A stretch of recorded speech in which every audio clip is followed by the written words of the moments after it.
the feeling, Billy Collins feet in the air. I touch the mic and leave you sick like I'm Rudy Gobert. We coming prepared. This ain't for the lyric compared. Calling 46 blitz like we play for the Bears. You should be scared. I'm lethal, so don't tip me. Standing on my tracks, you get trucked and I'm running like Derrick Henry. It's purpose in the vibe. Look, like I always say, this could be a music show, but it's not. I could have vibed to the music all along for the rest of this show, but nah, I'm not gonna do that. You guys know why I'm here. Good morning, good afternoon, good evening.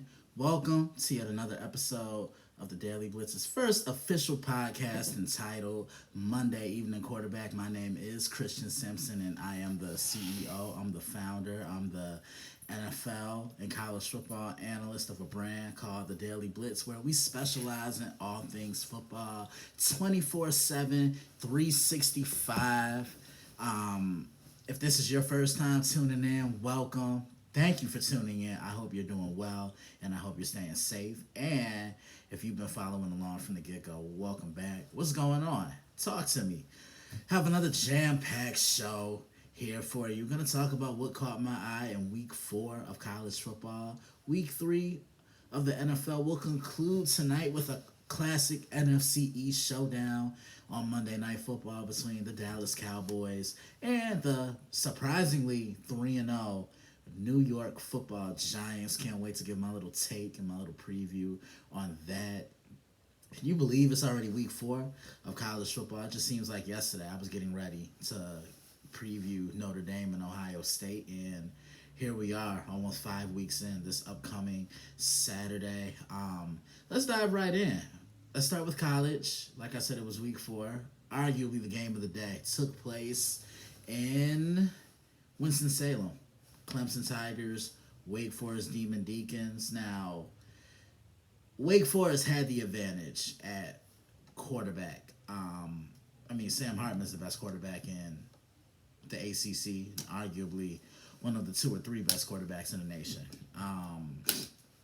DJ Ungalale, however you pronounce it, excuse me. Even if you want to correct me in the comments of this video, let me know, and I won't take offense to it.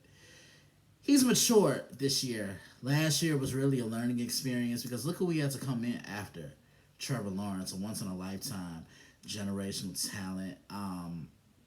So it's tough to fill those shoes of a guy who just single-handedly took over the program, and everything that followed when he was on the field was success. Last year was the learning process for DJ. This year, he has a year of experience under his belt, and you're seeing it because as I'm watching this game, I'm seeing a more confident quarterback. Last year, he steps back in the pocket, he tries to squeeze that ball into a window, and guess what? It gets intercepted. Whereas now, he makes his reads. He makes his first read. It's not there. Makes his second read. It's not there. So if he has space to step up into the pocket, he can do that. And he just looked so much more poised every time you needed him to create and make a big play, whether it was with his feet or whether it was with his arm. He did it, but Wake Forest did not go away in this one. Wake Forest they were chipper. They played tough. They were ready for the task at hand. It was a back and forth game. I originally had Clemson winning this game by 10, if I'm not mistaken, when I previewed it on the site last week, 34-24, because I trusted Clemson's defense more than I trusted Wake Forest's defense. And Clemson, they don't have anything to hang their heads about because Sam Hartman makes every great defense just look very minuscule and very bad. Game does go into double overtime. Clemson does, win the game by a score of 51-45.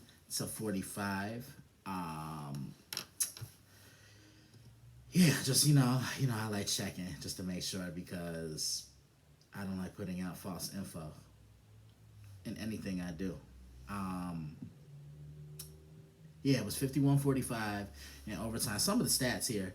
DJ, 26 of 41, 371 yards, and 5 touchdown passes. Will Shipley, 20 carries, a buck oh 04, and 1 touchdown rushing. And on the other side for the Demon Deacons, Sam Hartman, 20 of 29, 337 yards, average 17 yards per pass attempt, and 6 touchdown passes. So the ball was really flying all over the field. Only one team could prevail, and that was Clemson. Now, one thing I did notice in this game was Clemson, their secondary has a lot of issues, and teams are watching the film of that game who are on Clemson's schedule, and they know that's the way we're gonna attack this this defense. Is in the air, down the field with that inexperienced secondary. A lot of freshmen playing corner, and yeah, I think that was probably my biggest takeaway from that game. Clemson's tough. I got to give them that because, I saw a lot of them when they were winning championships with Deshaun Watson and Trevor Lawrence. However, last year they didn't really play with a lot of intensity. They just kind of played defeated. I know they went 10-3, but it just seemed like, they didn't have that intensity and they didn't put teams away like we're accustomed to seeing now. I just see that energy, that enthusiasm, and it starts with the coach. I mean, Dabo Swinney is a top 5 coach in the country. He's meant for the game of college football. I don't know if I could see him coaching at the next level in the NFL. Some guys are either made for the NFL or they're not, and he kind of leans toward not being on that side. It's no disrespect to him. I think he's a great coach. He's a great leader in that locker room of young men, and they're going to play hard for him. So we got that out the way. Next thing, Tennessee, they were at home in Knoxville against the Florida Gators. Old school rivalry in the SEC East. As I was told by one Mr. Cole Johnson, this game used to decide the SEC East. And this was my first time really getting to sit down and watch the Tennessee Volunteers and the quarterback especially. He goes by the name of Hendon Hooker, 6'4", little over 200 pounds, can throw it from the pocket, can make throws on the run, and he can scramble. He makes things happen with his feet as well. Now, as I'm watching him, I'm reminded of one guy. He reminds me so much of Randall Cunningham. Just his ability to scramble. He's athletic. He gets all his receivers involved. As far as Florida coming into this game, I remember week 1. Remember when Anthony Richardson, he was the talk of college football after defeating the Utah Utes. And then he's really struggled the last 2 games before this one against Tennessee. Coming into the game, Florida's identity now under new head coach Billy Napier is ground and pound. They want to run the football. They want to run the ball. They want to control the clock. And they're a slow-paced offense now compared to what we saw a couple of years ago with Dan Mullen, Kyle Trask, and the star tight end at the time, Kyle Pitts. He ain't done nothing in the NFL. Did I say that out loud? Anyway, Anthony in the passing game kind of concerned me coming into this game because up until this game, Florida hadn't completed a pass play down the field 30 yards or more. That wasn't the case on Saturday. I saw a more confident quarterback. It was going to come down to which quarterback could play mistake-free and who could limit the run. Now, on paper, Tennessee entered as the better team. I mean, look, Tennessee's rolling right now. Really like what Josh Heupel is doing for the Volunteers because the same thing he did with Central Florida, that offense and how they used to fly up and down the field is the same thing that's going on right now in Knoxville. And, it was a hard-hitting first half. Then Tennessee started to pull away. Impressed with both quarterbacks. Anthony Richardson, he let that ball fly. I mean, Pearsall was his go-to wide receiver, it appeared. Brenton Cox is the leader of that Florida defense. Had a tough time getting after Hendon. But I was impressed. That was really my first time getting to see Tennessee play. Tennessee did win that game by a score of 38-33. Let's look at some stats from this game, right? Anthony Richardson, 24 of 44, 453 yards, and 2 touchdown passes, 1 interception. Anthony was also the Gators' leading rusher, 17 carries, 62 yards. So he accounted for 4 touchdowns total, 2 passing, 2 rushing. Then on the volunteer side, Hendon Hooker, 22 of 28, 349 yards passing, 2 touchdowns, and Hendon was also your leading rusher. And you guys know how I feel about quarterbacks being the leading rusher. Take that pressure off of the quarterback. Just let him sit back in the pocket and throw, and he can run when it's necessary. Don't rush anything. Don't force too much upon your quarterback, because then that's how he gets hurt and that's how he gets broken down. And that's the last thing you want. That's a huge win for Tennessee. I think to some they could be the biggest threat in the SEC East to the Georgia Bulldogs. And let's talk about them, because I know they were the talk of the football universe the last couple of days. They did play Kent State, and at the half, Kent State had 13 points. Now,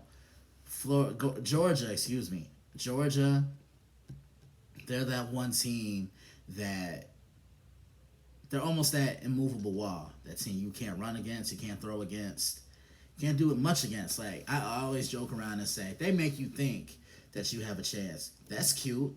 And then they impose their will on you. They did it all last year en route to a national championship, and they did it all. They've done it so far this year. They gave up their first touchdown the week before against the South Carolina Gamecocks, and Kent State put up 22 points. Now, Georgia won.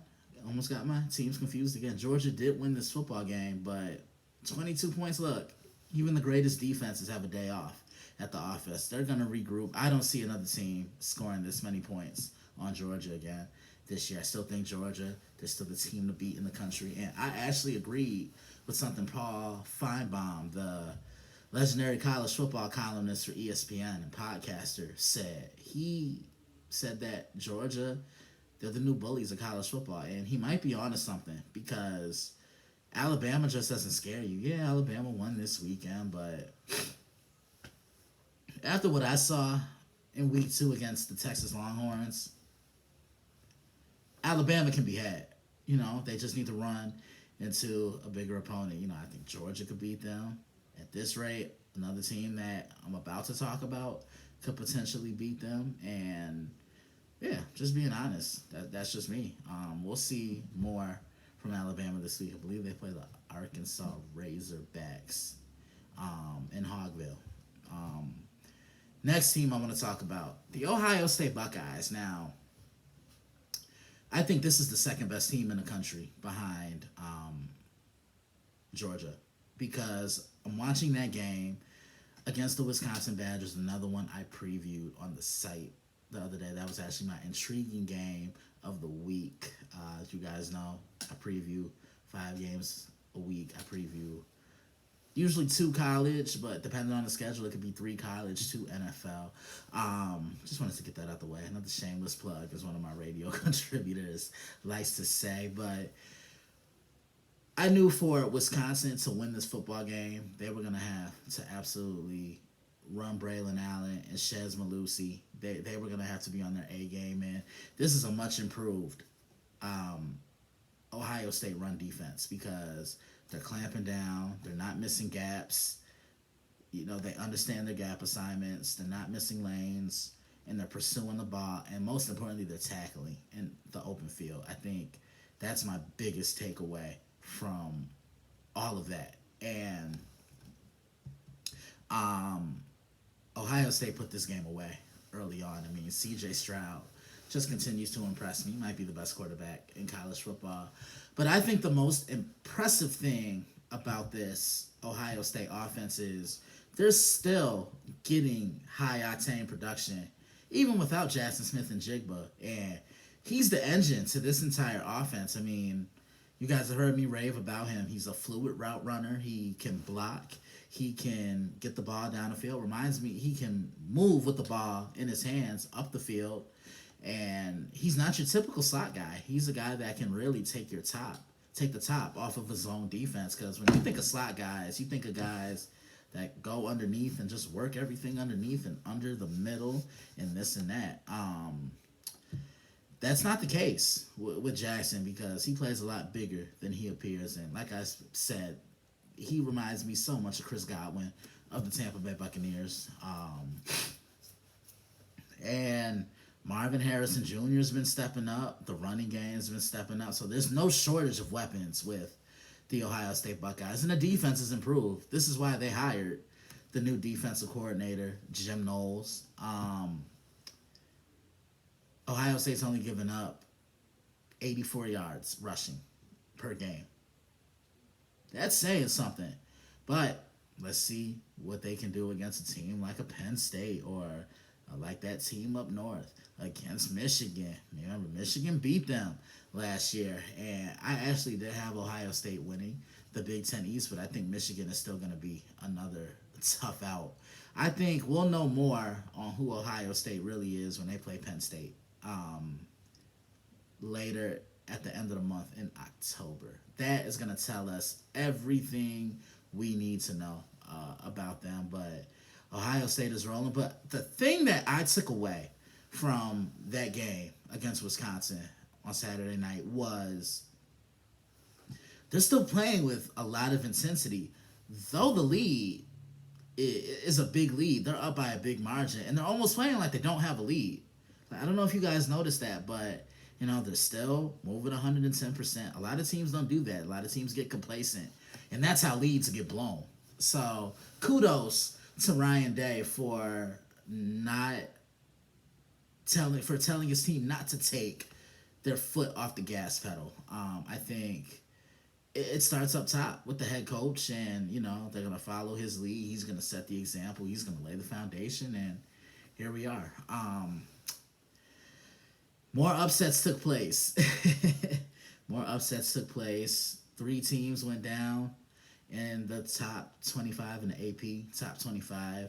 The U. What the hell was that? I really need to know. What was that? You're nowhere close to being relevant again if you can't beat the teams you're supposed to beat. They took Middle Tennessee a little lightly, and look at what happened. They ended up paying for it. That's just unacceptable. We're going to look at those numbers right here. Middle Tennessee wins that game by a score of 45-31. Cade Cunningham, 16 of 25, 408 yards passing, 3 touchdowns, 1 interception, only sacked twice. Peasant was their leading running back, was their leading rusher, 19 carries, 74 yards. And then Tyler Van Dyke, not a good day at the office, 16 of 32. $138, 1 touchdown, 2 interceptions. What's going on, Miami? They're not close to being back. And, when this program is good and they're winning football games, it creates a buzz around college football because one of the iconic programs is winning football games once again. Same with Texas. Texas, what was that? I need to know because I give you so much credit and so much praise for hanging in there up until the last seconds with the Alabama Crimson Tide, and you dropped the ball in Lubbock against the Texas Tech Red Raiders. Looking at those numbers, right? It was a close game. Texas Tech won in overtime by a score of 37-34. Hudson Card, 20 of 30, 277 yards passing, 2 touchdowns, 1 interception. Bijan Robinson, he's going to get his. Look, I love me some Bijan. 16 carries, $101, 2 touchdowns. He's going to get his, okay? Whereas, you look at the Texas Tech side, they just wanted it a little bit more. I don't know if you saw the speech from their coach, Go look that up on Instagram or Twitter or whatever social media site that you use, because it got me pumped up. And no, don't worry, I'm not gonna play again. Like, I like this. I like what I do. Yeah, Texas. They have some soul searching and some growing up to do. Now, I will say this. Um, Texas, I remember asking my co-analyst, Mr. Cole Johnson, go check him out, Cole Sports, who's closer to getting back to being relevant and winning a national title. And without question or hesitation, he said Miami, because, Texas is just inconsistent. I can't necessarily disagree with him. Um, so, talked about Texas getting upset, talked about the U getting upset. Another upset that I have to give a lot of credit to. A lot of credit to Mr. Israel Rivera, the guy that hired me to be on Prime Sports World, contribute to his college football show entitled College Football Showdown. And he actually said Kansas State was going to beat Oklahoma. And it happened. Oklahoma, they just played lazy on Saturday. And Kansas State always plays them tough, whether it's in Norman, whether it's in Manhattan. Kansas State came away with the victory. So, of course, there's been that little shakeup within the top 25. Week 5 should be interesting. Can't wait to see what's on the docket. Not going to reveal what I'm previewing. I know what I'm previewing, but you guys will find out tomorrow, as you always do. I'm ready to give out a game ball. This was an easy choice for me. Blake Corum, the running back from the Michigan Wolverines, 30 carries, 243 yards rushing, and 2 touchdowns in that win over the Maryland Terrapins. He was running downhill, running through that defense, but somebody else needs to step up on that Michigan offense. And, I think all will pan out. I'm going to give you guys my power rankings now for college football, and then I'm going to reveal them on Twitter tonight. This can go so many ways, but number 5, I'm going to have the Clemson Tigers. They're tough. They're battle-tested. DJ's playing well. I really like Will Shipley, and Dabo's always going to have them in contention somehow, some way. So they're my number 5. My number 4, it's the USC Trojans. USC, I really like what I'm seeing from them. I'll admit I was a little skeptical about them early on, but Lincoln Riley is pretty much doing what Lincoln does. Still think he's one of the 5 best coaches in the country.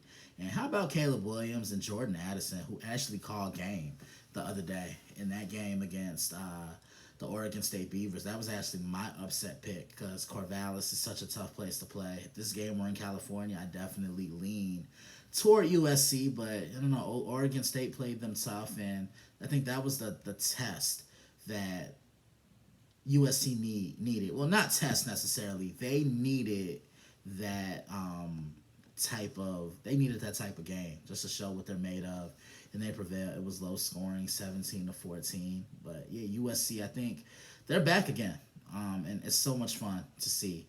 My number 3, the Alabama Crimson Tide.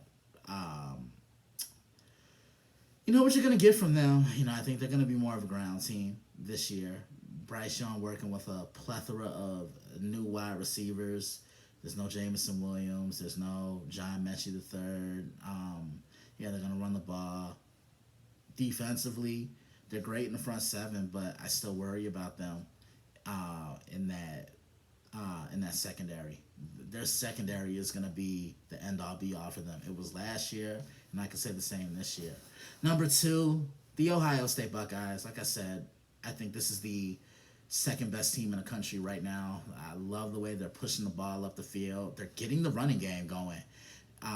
The other wide receivers are stepping up. Marvin Harrison Jr., the son of the Pro Football Hall of Fame wide receiver who played for the Indianapolis Colts. Marvin Harrison, and defensively, they're improved. And if they can stay consistent like this, they're going to be a tough out. They're going to have an easy path to the national championship. And then number one, it's still the Georgia Bulldogs. Look, okay, they gave up over 20 points. Every great defense is bound to do that here and there.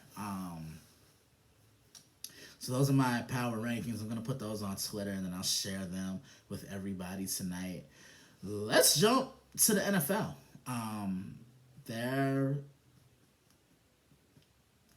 It's been interesting. With 3 weeks in and so much more football left to be played. The first thing that stood out to me was the winless teams prevailing. Couple of 0-2 teams, one team 0-1. Could easily say they could have 2 wins, but they've struggled. I'm talking about the Cincinnati Bengals, the AFC representative in the Super Bowl last year, the Tennessee Titans, and the Indianapolis Colts. A lot of expectations for Indy. So I'm going to start with Indy. They win that game against the Kansas City Chiefs by a score of 20-17. Their defense really came ready to play. I don't know what Kansas City was doing as far as their play calling was concerned, because there were just a lot of questionable calls, not running the football on 3rd and short, which absolutely irks my nerves. It does something to my soul. Like, if you're on 3rd and short, get big, come out, jumbo linemen in a jumbo formation, additional tight ends, and pound the hell out the football. Like, get in between those tackles and run the rock. Plain and simple. Stop trying to be cute on 3rd and short. 3rd and short is what separates the boys from the men, as my coach always used to say. It just seemed like Kansas City's offense really couldn't get out of their own way. I looking at the numbers right here. Okay, let's find it.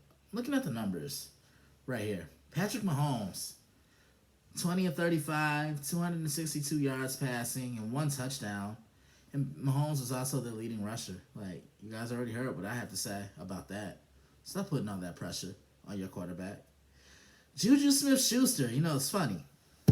Yesterday on Twitter, I said, I can't wait to see the Chiefs involve him more within that offense. And he actually was their leading receiver yesterday. 5 catches, 89 yards receiving, no touchdowns. Travis Kelce had the lone receiving touchdown for the, for the Kansas City Chiefs. But the Colts were just better. And coming into the game, I kept saying to myself, you're putting too much pressure on Matt Ryan. Build this offense around Jonathan Taylor. And y'all know my rule. You better have game if you have 2 first names. Build this offense around JT. He single-handedly carried you to the playoffs last year. You're expecting a little too much out of a quarterback who's in the, I guess you could say, twilight of his career. But Matt didn't look bad yesterday. He went 27 of 37, 222 yards passing, 2 touchdowns, and a pretty good Colts offensive line gave up 5 sacks. Jonathan Taylor was 21 carries, 71 yards rushing. Michael Pittman was the leading receiver. But yeah, I'm just looking at the play calling for Kansas City. What was that? That fake field goal. Just take the points. Stop trying to be cute. To me, that ended up being the deciding factor in the football game. Just being honest. Like, the play calling was just very questionable. You saw Patrick Mahomes and Eric Bieniemy getting into it on the sidelines. Andy Reid had to prevail. Chiefs lose their first game of the year, 2017. Low scoring affair. And the Colts always seem to play the Kansas City Chiefs tough. I knew that would kind of be the case because they just dominate the line of scrimmage when they play Kansas City. And the Colts finally got their first win of the year. Another team that got their first win of the year, the Cincinnati Bengals. Now, I'll be honest with you guys. I really had 5 more reallys. Really wanted to pick the New York Jets for the upset. But what kept me from that was the Jets have a tough time rushing the passer, and the Jets have a tough time stopping the run. What's been the issue with Cincinnati the offensive line. And they claim they spent X amount of money on improving that offensive line.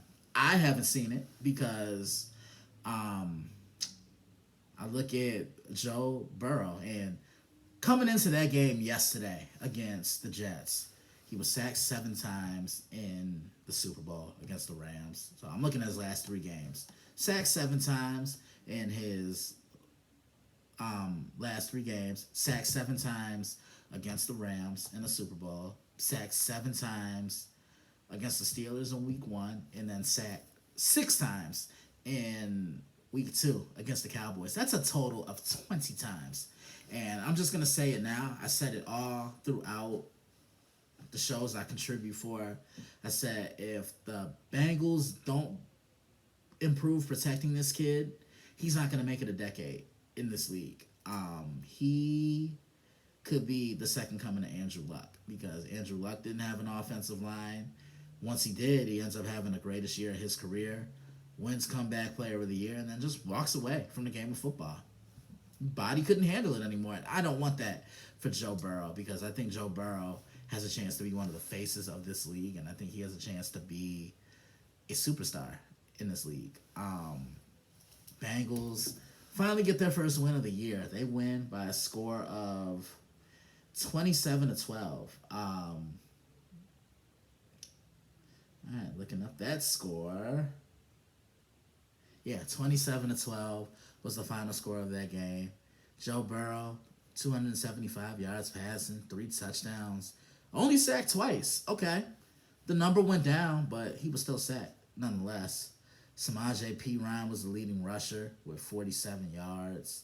And Tyler Boyd was the leading receiver, 4 catches, 105 yards receiving, and 1 touchdown. The Jets, they're a young team. They're still trying to figure it out. They're going to be good in a couple of years, but they're in the midst of a rebuild, and I think they have the right guy at head coach and Robert Saleh to navigate that ship. Then the Tennessee Titans, the AFC's 1 seed last year, came in.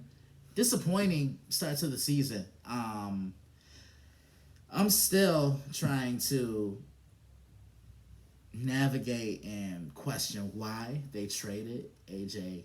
Brown. And you see, they're really missing his presence on this offense. Yeah, they have Robert Woods. But no disrespect. Robert Woods is an underneath guy. I can't trust Robert to go up the top and make a catch. You know, I think Treylon Burks is going to be really good. The rookie from Arkansas, who's made comparisons to a younger Deebo Samuel. And what's it called? The Las Vegas Raiders came into town. You know, 2 of the best at their position met up in this one. I'm talking about Derrick Henry and Devontae Adams. And Tennessee got off to a great start, but then almost let their foot off the gas pedal in the second half. They did win this game by a score of 24-22. I still don't trust Ryan Tannehill. Derrick Henry still trying to get warmed up. Only had 85 yards rushing and a touchdown.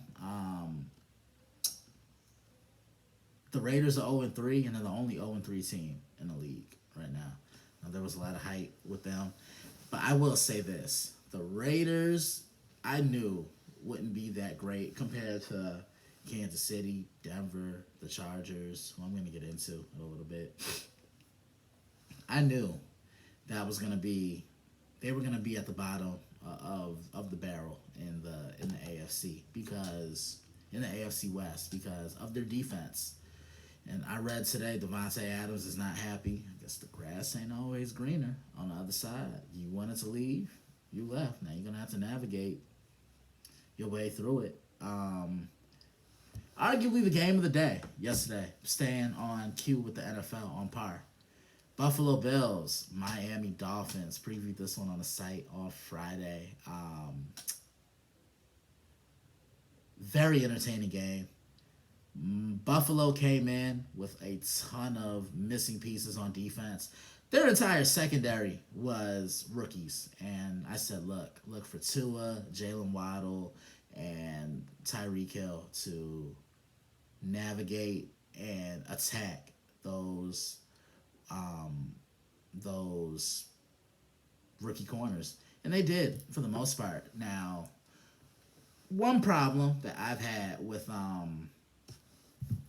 the Buffalo Bills has been their inability to win the battle in the trenches and run the football.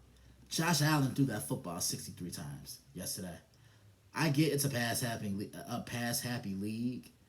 However, don't put too much wear and tear on your young quarterback because you need something from him down the stretch and in the playoffs. And the Bills are a favorite to get to the Super Bowl, right? They just ran out of gas yesterday. The Miami Dolphins punched them in the mouth, and once they got on top, they never took their foot off the gas. Josh Allen, 42 of 63, 400 yards passing, 2 touchdowns, and he was sacked 4 times. And Josh Allen, once again, was your leading rusher. 8 carries, 47 yards. Like, can somebody else not wearing the number 17 step up and run the football? Like, this is the thing that's going to keep them from getting to the Super Bowl and advancing in the playoffs. You got to be able to run that football, and they're not doing it.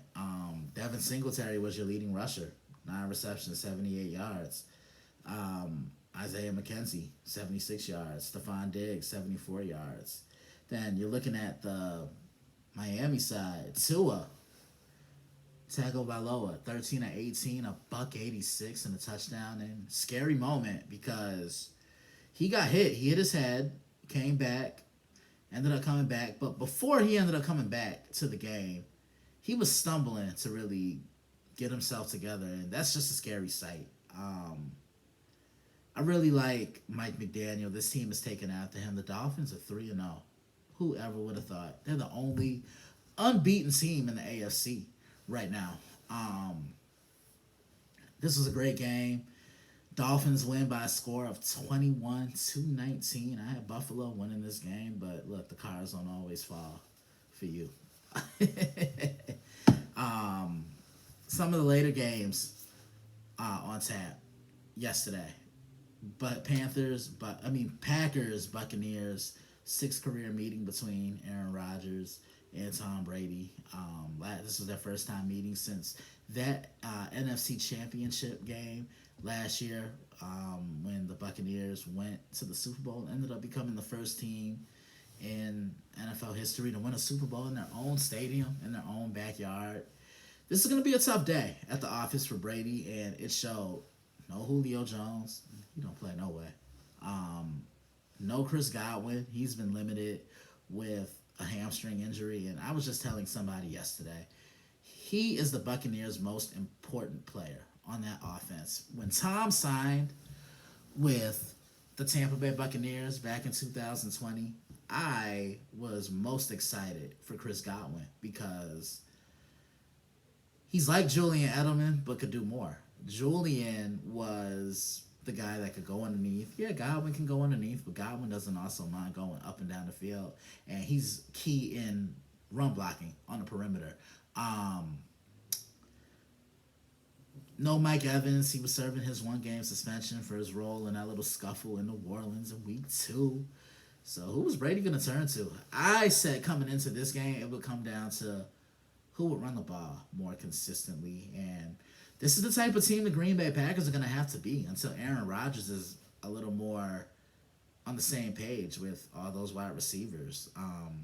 They're going to build this offense around Aaron Jones and Alan Lazard. Alan Lazard has the most chemistry with him, and Randall Cobb as well. There's a reason why they brought Randall Cobb back. I can't wait until Aaron is on the same page with those young receivers. He's just going to have to continue to be patient. I was most impressed by the Packers' defense. The Green Bay secondary did a great job playing man, and that front 7 was able to get home to Brady. And what do I always say? If you're going to play man coverage in the back end when you're playing Tom Brady, you better have the pass rushers that can get home and rush the passer and hit him. Get him in long yardage situations, make him discombobulated, plain and simple.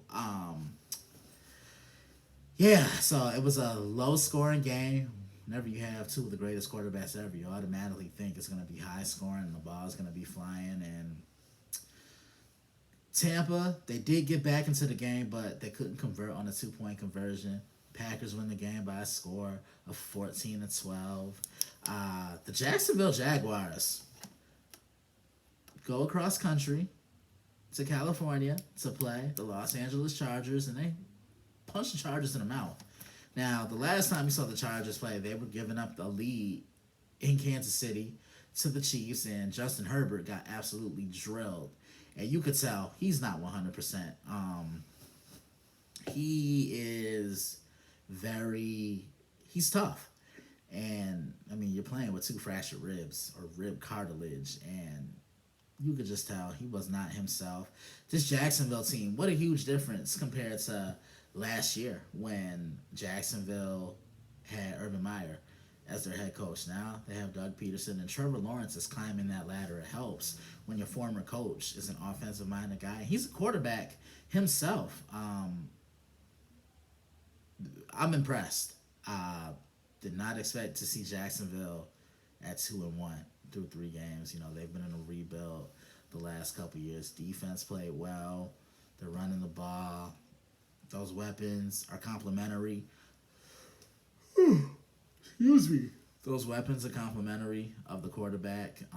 Huge upset, huge win. It's tough for teams from the East Coast to go to the West Coast, and they did it.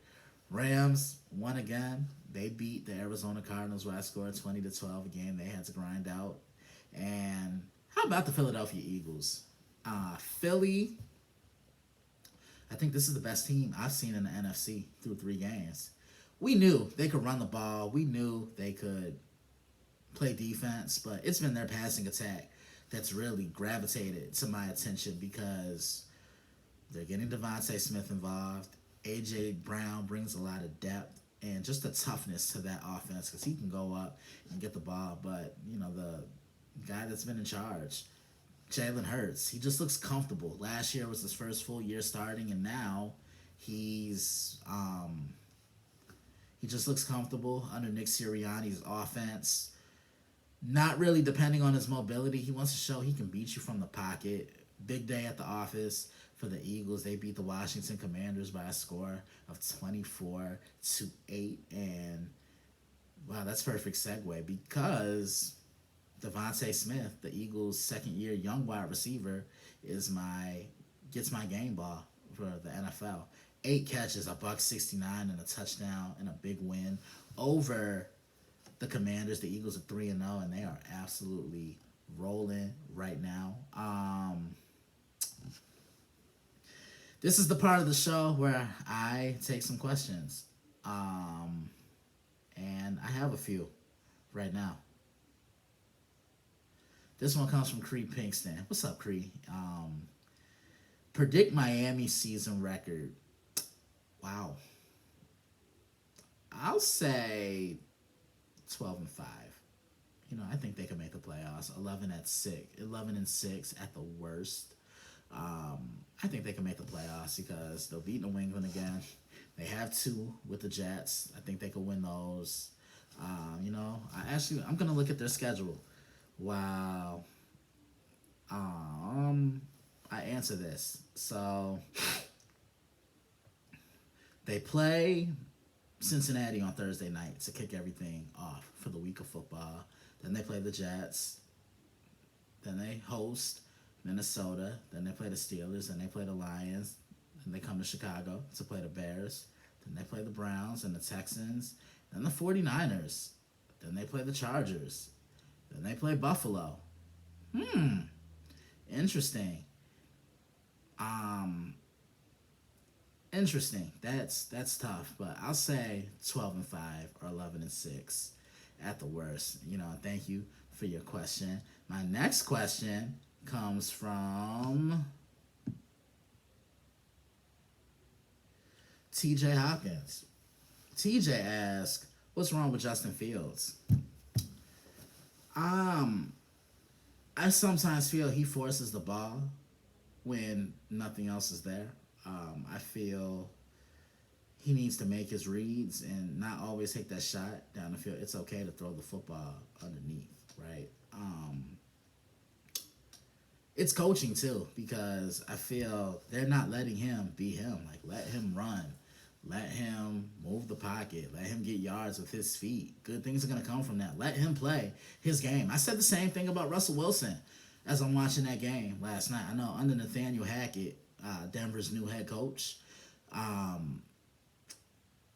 Aaron Rodgers had to learn, and I think he benefited from that greatly, because Aaron has won the last 2 Super Bowls. But let Justin take the ball at a shotgun. Let him create with his feet, and the rest will come. So I think it's partly him and mostly coaching per se, because they're trying to make him something that he's not. And I found myself saying this a lot last year with Matt Nagy, and I don't want that for this kid, because I think this kid can be really good. That answers your question. Thank you for your question. With that being said, I'm gonna end the show.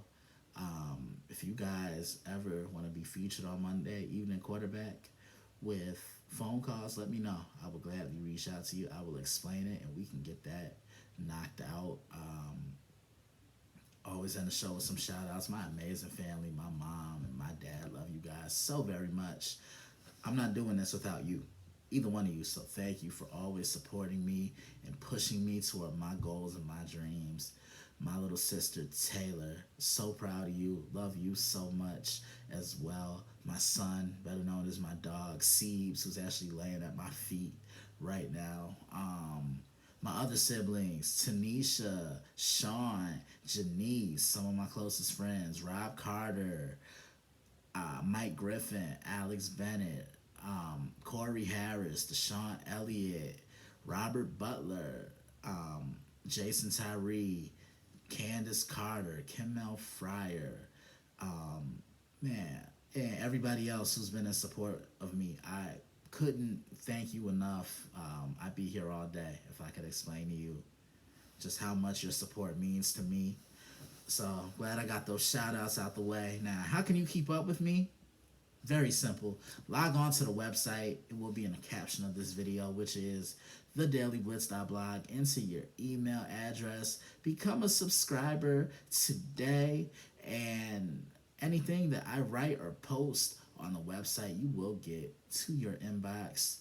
Follow us on Twitter at dailyblitz_61. Like our Facebook fan page, facebook.com/The Daily Blitz. Or if you're on Facebook, type in The Daily Blitz in your search box, and then click like and give us a like, or follow us on Instagram, which is at The Daily Blitz _61. How can you keep up with me on the airwaves? That's why I'm doing this segment right now. Monday Evening Quarterback is every Monday, pre-recorded, then it's put on YouTube. Again, send me questions. I will gladly answer. I love interacting with you guys and giving you guys your shout outs and your flowers for contributing to the show. Right after that, you can catch me on a Prime every Monday night and Tuesday night on Prime Sports World, the network, with David Hoffman, Israel Rivera, TJ Hopkins, and Matt James. Every Wednesday, you can catch me on The Nerd Zone with Ronnie Coon, Christopher Lawrence, John Danzo, Ryan Shaw. Every Friday, College Football Showdown, Israel Rivera. Love doing that show. Love every show that I contribute for now and that I have in the past. I would not be here without you guys. Thank you for giving me the chance to talk about the game that I've loved since I was 6 years old. Week 3 concludes tonight, Monday Night Football. Dallas Cowboys, New York Giants at MetLife. These games are always close when they play, especially in East Rutherford. The Giants, they just seem to be more of an energetic team, because you haven't seen, this energy under the Giants maybe since Tom Coughlin. Didn't have that under Ben McAdoo. Definitely didn't have it under Pat Shurmur. You definitely didn't see it under Joe Judge. Now, under Brian Dable, you see guys that want to run through walls for him. You see guys who want to play tough. And now they've taken pressure off of Daniel Jones. I felt that was the problem. They're making Saquon the point of emphasis within this offense. And when he's healthy, he's a force. The Cowboys, another game without Dak. Cooper Rush is under center. Dallas has to run this football. I think that's going to be key for them. I think the Giants win this game. I think it'll be close. I like the Giants to win by a score of 24-17. I hope you guys enjoy the game. I've promoted everything. I'm on my way to go do the Prime on Prime Sports World Network right now. Tune in. I'll share the show. Or if you want to watch, we stream it live on Facebook. I'll share it on my page, and you guys can check me out along with the guys as we look back at week 3 and give a little preview of Monday Night Football tonight. I will see you guys next week. God willing, be safe. Go out, reach your goals, and in case nobody told you, I'm extremely proud of you. Keep up the good work. See you guys next week. Have a great night.